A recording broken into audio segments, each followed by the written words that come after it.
عشت في قطر بحمد الله منتصب القامة مرفوع الهامة محفوظ الكرامة.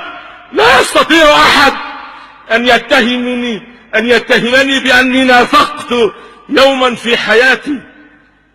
لو كنت أحب أن أنافق أو أحب أن أسير في ركاب السلطان لبقيت في موطني الأصلي، وبقليل من التنازلات كنت وصلت إلى أعلى المناصب التي وصل إليها من هو دوني بكثير.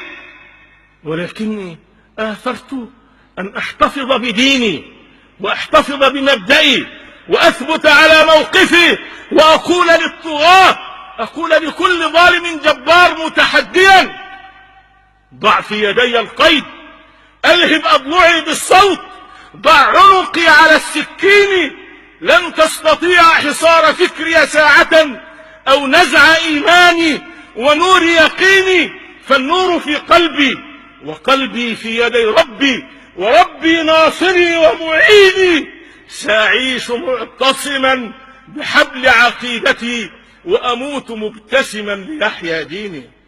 هكذا قلت للطغاة ولا زلت على موقفي. أنا لا أداهن في ديني،